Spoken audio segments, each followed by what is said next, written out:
Arnoldo, buen día, ¿cómo estás? ¿Qué tal, Gerardo? ¿Qué tal, Irina? Buen día. Buen día. Gracias buen día a toda la audiencia también y muchísimas gracias por estos minutos. No, gracias a vos por venir. Y una de las cosas que también hablábamos recién con Martucci, que generó muchos minutos de debate, el tema de ficha limpia. ¿Qué opinión tenés de esto vos? Y bueno, el gobierno hizo todo un discurso para llegar al poder anticasta, que eran distintos, bueno, lo que acaba de demostrarse, lo que se viene demostrando, pero ahora se sigue demostrando con esto de ficha limpia, son todos los acuerdos que hay a nivel de la casta, entre comillas, ¿no? En ese lugar que es el Congreso, ¿no? Ahora se están tirando que Milei acusa al PRO y el PRO acusa a Milei, y en general lo que está de fondo, detrás de fondo, el telón de fondo, todo esto son las elecciones en la Ciudad de Buenos Aires, la campaña electoral, y bajo ningún punto de vista, porque esto también hay que decirlo, está en cuestionamiento si Cristina Kirchner va a ir o no va a ir, que en realidad no le interesa a nadie, mejor dicho, no es que no le interesa, perdón, no es el fondo de la cuestión. Nosotros estuvimos siempre en contra del asunto de la ficha limpia, primero porque hay un montón de leyes que podrían evitar que políticos corruptos lleguen al poder.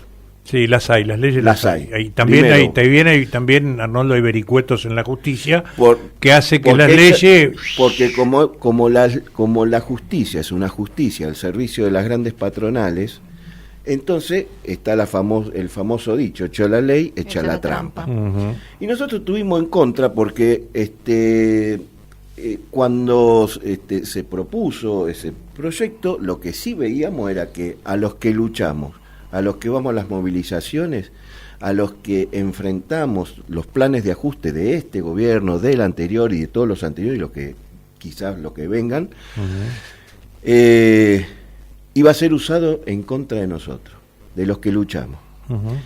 De hecho, hay una cantidad de luchadores, algunos que son del Frente Izquierda y muchos otros que no, que han sido encarcelados bajo falsas denuncias, todo lo que viene pasando, por ejemplo, con las movilizaciones de los jubilados, lo que viene pasando en el sur, en la pelea, en el sur, en el norte, en las peleas contra la mega minería, contra la superexplotación o estos emprendimientos mineros o de otras características que son altamente contaminantes del ambiente y que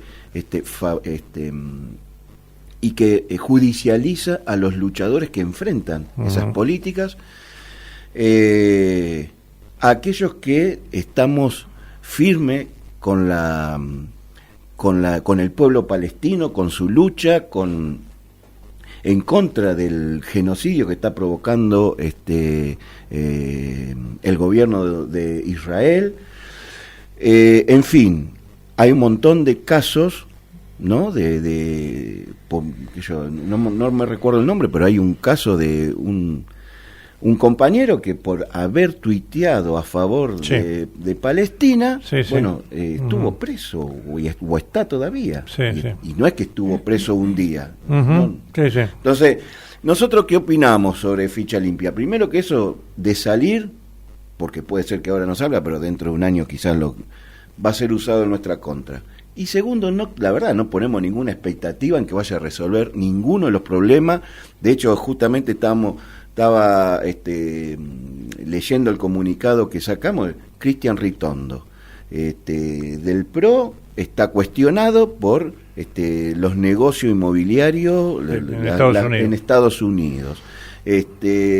Todos los negociados que ha hecho Macri a lo largo en este último momento, pero a lo largo de su vida. Es decir, no creemos que eso vaya a resolver ningún problema. Bien. Y esta postura, esta cuestión de este ataque furibundo de Milei, enojadísimo por la postura de Rovira, que hace cambiar el voto a 2 de sus senadores, ¿cómo vislumbrás? Esto también forma parte de un acuerdo. Claro, es parte, justamente, son los acuerdos que hay, que lógicamente son acuerdos que no están escondidos a la luz de la opinión pública. Del ciudadano común. Claro, de la opinión pública. salen ahora, pero no es más que más de lo que ya viene sucediendo desde hace muchísimos años. ¿Esos acuerdos en las estructuras altas del poder se dan también acá en Luján, a tu criterio? A mi criterio sí, a ver. También.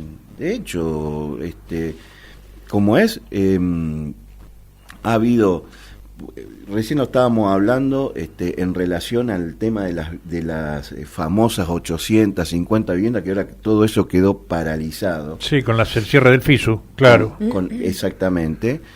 Y que, bueno, ahí hay,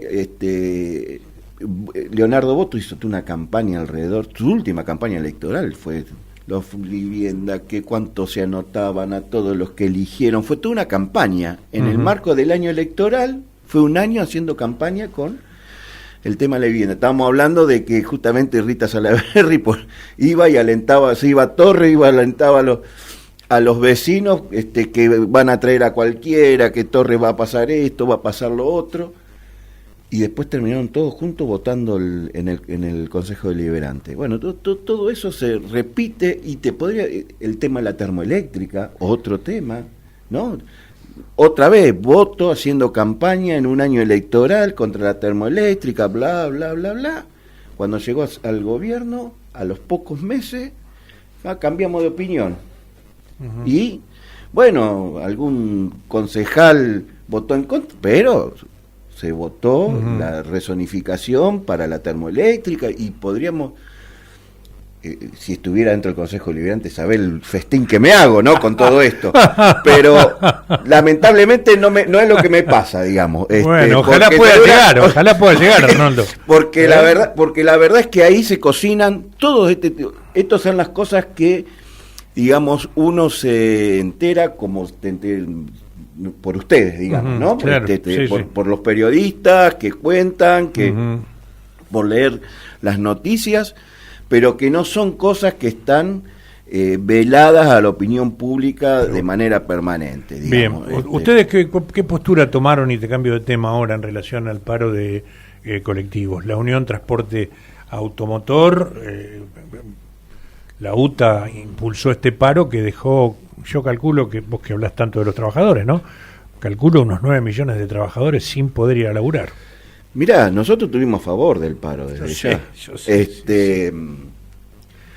Hay varias cosas. Primero, que los salarios están, porque esto habilita varios temas. Primero, que los salarios están por el piso.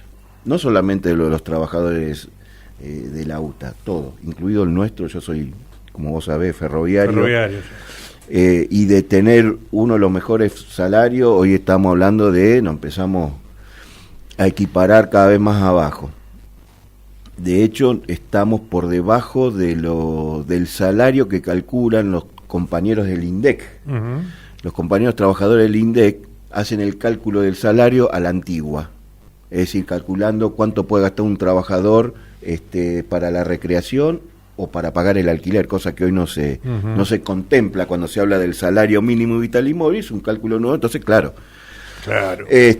Y ese cálculo anda en el millón, entre el 1.600.000 y el 1.700.000. Eso es lo que tendría que ganar cualquier trabajador en la Argentina, que recién empieza su actividad.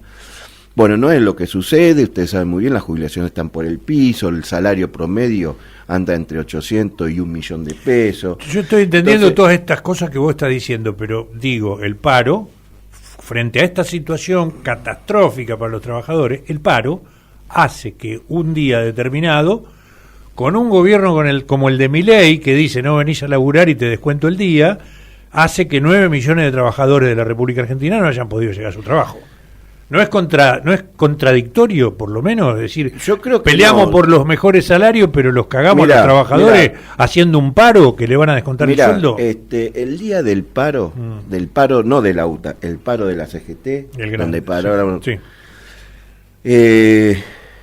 Lo que nosotros observamos es que, y anduvieron los colectivos, es que los colectivos tuvieron más o menos la misma circulación de gente habitual. No es que hubo una avalancha de gente que... En el fondo, incluso estos trabajadores que por ahí pierden el día porque no pueden ir en colectivo a tal o cual lugar, terminan apoyando el conflicto. Porque saben que si ganan los trabajadores de la UTA o si triunfamos, nosotros venimos reclamándole a la CGT un paro de 36 horas, un plan de lucha, porque creemos que el plan económico del gobierno se puede derrotar. O sea, se puede cambiar la política económica. Pero para eso hay que luchar. Y eso, en el fondo, no digo todos, pero en un sector mayoritario prende. Y la verdad es que, primero, el paro de la UTA no fue total. Claro. Hubieron una cantidad de líneas que anduvieron. De las líneas que anduvieron, no se vio una aglomeración de gente sobre esas líneas. Y segundo, ese paro fue ¿cómo decirlo? Fue arrancado desde abajo, al igual que el paro general de la CGT. Fue arrancado por la movilización de los trabajadores de la UTA, de los colectiveros, y fue al revés de lo que quería la dirigencia sindical, que está dividida, que justamente las empresas de colectivo que brindaron servicio fueron porque hay un dirigente sindical que es más vendido que Fernández todavía, que le hace la contra a Fernández, que es Bustinduy, como es, y entonces le dice a sus representados, entre comillas, o donde él tiene representación, o delegados, bueno, acá hay que trabajar normalmente, y qué sé yo, bueno. Entonces, ese paro fue arrancado desde abajo. En realidad la dirigencia sindical, al igual que la dirigencia sindical de la CGT, no quieren hacer nada de esto. Pero sí hay una tradición en la Argentina, de la clase obrera argentina, de tener estos métodos para enfrentar los planes de ajuste. Entonces, pero no es como estar siempre corriendo atrás de la zanahoria y no llegar nunca a ningún lado. Bueno, por eso, a ver, puede ser, porque tenemos que avanzar, diría el Pollo Sobrero, para sacarnos encima a toda esta dirigencia sindical traidora. Tiene que haber una especie de tsunami. Claro. De tsunami, claro, de la clase trabajadora, claro, de los trabajadores. Ahora, lo que nosotros rescatamos es que no tenemos el tsunami, pero que hay olas. Entonces no está la cosa quieta. Por abajo vienen pasando cosas. ¿Cuándo se va a dar el tsunami? Yo no lo puedo decir. Claro. La verdad. Si nuestro salario está deprimido en relación a la inflación y demás, no es porque los ferroviarios somos unos perejiles que no sabemos contar la plata, o si llegamos o no llegamos a fin de mes, o nos gusta aguantárnosla. No, porque tenemos una burocracia traidora. Por ejemplo, en el caso de Sacia, que es dirigente de la Unión Ferroviaria, tiene un acuerdo para ser parte de la privatización del Belgrano Cargas. Es decir, es parte del problema, es parte de los negocios. Estamos hablando de un dirigente gremial. Sí, en el caso de mío, que yo conozco a nivel nacional, ¿no? Por supuesto que después, donde estamos nosotros, en el Sarmiento, con la Bordó, con el Pollo Sobrero, no podemos revertir esa situación nacional si no tenemos el acompañamiento del resto de los compañeros de las otras líneas. Claro. El día del paro me causó cierta gracia, ¿cómo es? Porque la CGT regional Luján Rodríguez convocó a una olla popular enfrente de la universidad, y yo pensaba, había que ir el día antes, ¿me entendés? Había que movilizar, poner los colectivos, ir a la marcha que convocó la propia CGT y salir diciendo abajo el plan de ajuste. Bueno, no existe eso. Están pintados. No existe ponerle ficha a la clase trabajadora para que luche. Arnoldo, se nos va el tiempo y no quiero terminar la entrevista sin preguntarte acerca de cómo ves vos desde tu mirada y desde tu posicionamiento político la situación en la aldea chica, en nuestra ciudad. Y yo, mirá, la aldea chica, como quien dice, no dista demasiado de lo que pasa a nivel nacional, porque, de vuelta, vos preguntaba si el paro afectó a miles de trabajadores. Probablemente acá no tuvo mucha trascendencia porque de última te subió una bicicleta, una moto, algún familiar te lleva de una punta a la otra de la ciudad, la zafás, entre comillas. Ahora, hay una realidad, todos los trabajadores de la ciudad de Luján, del partido de Luján, están padeciendo el desempleo, los bajos salarios, la falta de vivienda, la inseguridad, que no es la inseguridad de los country, no, la inseguridad la padecemos primero nosotros, en los barrios, ¿no? El narcotráfico, nada de eso se resolvió. Y no se va a resolver tampoco, porque como es, si no se resuelve arriba, acá abajo tampoco se va a resolver. Porque uno, para atacar los casos de corrupción, de inseguridad, tenés que desarmar a todo ese andamiaje que son los sectores de la policía corrupta que están anclados a todos los negocios ilegales, junto con los jueces o parte de la justicia también corrupta, están anclados a eso mismo, y los políticos. Es decir, hay una triangulación para todo tipo de negocios ilegales, de los cuales nosotros también padecemos, y después tenemos el problema del salario, de la falta de vivienda, la falta de cloacas, de agua corriente, que uno no niega que no se hayan hecho alguna que otra cosa. Ahora, todo es insuficiente porque la idea no es darle una solución de fondo, sino es ir tirando algo y hacer campaña electoral o campaña política. Lamentablemente nosotros opinamos que los trabajadores... ¿Y cuál sería la solución de fondo? Bueno, es la pelea más a largo plazo. Porque arrancamos hablando de ficha limpia. Sí. De que hay leyes que no se cumplen. Ahora terminamos diciendo que todo está atravesado por la corrupción. De alguna forma, sí. De alguna forma. Entonces, pero vos dijiste que no estabas de acuerdo con ficha limpia. Entonces, ¿cuál es el fondo de la cuestión? Bueno, nosotros lo que proponemos justamente es que tenemos que organizarnos los trabajadores y gobernar nosotros. Y cuando yo digo los trabajadores, no estoy diciendo solamente los trabajadores que tenemos un empleo en blanco, en una fábrica, sino los trabajadores formales, los informales, los pequeños empresarios o emprendedores, digo porque la cosa es un poquito más amplia, que somos los que padecemos, porque el pequeño emprendedor muchas veces es un trabajador municipal que como gana 3 chirolas en el municipio, entonces hace otra cosa, porque eso es lo que está pasando. Entonces, necesitamos organizarnos, necesitamos cambiar. Yo lo vengo diciendo muchas veces cada vez que puedo, esta democracia para los trabajadores no sirve, porque es una democracia, como dije antes, al servicio de los grandes negocios de empresarios y todas sus instituciones, el Poder Ejecutivo, el Poder Legislativo está al servicio de eso, y el Poder Judicial. Entonces nosotros también decimos, ¿hay otras formas de democracia? Sí, las hay. Las tenemos que recuperar porque la clase trabajadora, a lo largo de su historia de lucha en la Argentina y en el mundo, tiene enormes ejemplos de por dónde orientar, o sea, para orientarnos, por dónde ir, por acá.